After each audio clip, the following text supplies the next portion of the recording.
بسم اللہ الرحمن الرحیم۔ معزز سامعین، آج آپ حضرات کے سامنے ایک بہت ہی مجرب عمل لے کر آیا ہوں۔ یہ عمل روزگار کے لیے یا نوکری کے لیے یا کسی بھی کاروبار کے لیے آپ کہہ سکتے ہیں، بے روزگاری ختم کرنے کے لیے بہت ہی مجرب عمل ہے۔ اللہ تعالیٰ رزق حلال عطا فرمائے گا۔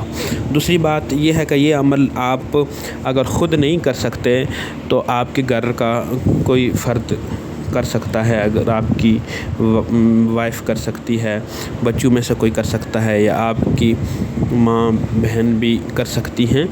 خود نہیں کر سکتے تو لیڈیز میں سے کوئی کر لے، کیونکہ اکثر اوقات ٹائم نہیں ہوتا ہے مرد حضرات کے پاس، تو ان کی گھر والوں میں سے ان کی بیوی کر سکتی ہے۔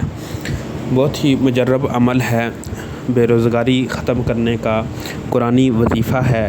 آپ اس کو چند دن کریں، میں تو کہتا ہوں کہ آپ ساری زندگی اس کو کریں تو آپ کو اللہ تعالیٰ رزق حلال اپنے خزانے سے عطا فرمائے گا۔ یہ 2 تسبیح کا عمل ہے۔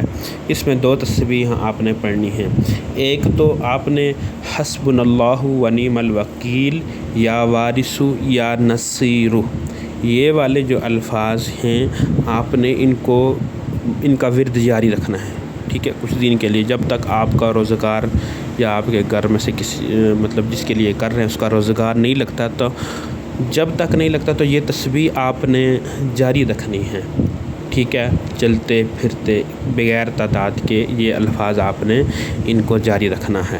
اور دوسرے جو الفاظ ہیں، قرآن پاک کی دوسری آیت ہے، ربی انی لما انزلت الی من خیر فقیر، یہ آپ نے صبح کے ٹائم بھی فجر کی نماز کے بعد 101 مرتبہ، اور رات کے ٹائم بھی سونے سے پہلے عشاء کی نماز کے بعد 101 مرتبہ آپ نے اس کو پڑھنا ہے۔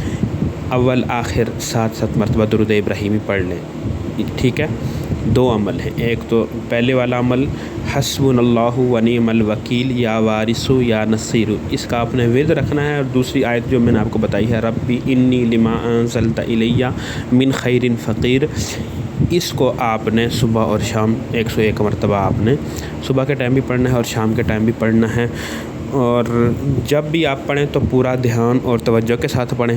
اس کے بعد آپ اللہ تعالیٰ سے رزق حلال کے لیے دعا مانگے۔ انشاءاللہ چند دنوں کے اندر آپ کا مسئلہ حل ہو جائے گا۔ بہت ہی مجرب قرآنی عمل ہے۔ وآخر دعوانا ان الحمد للہ رب العالمین۔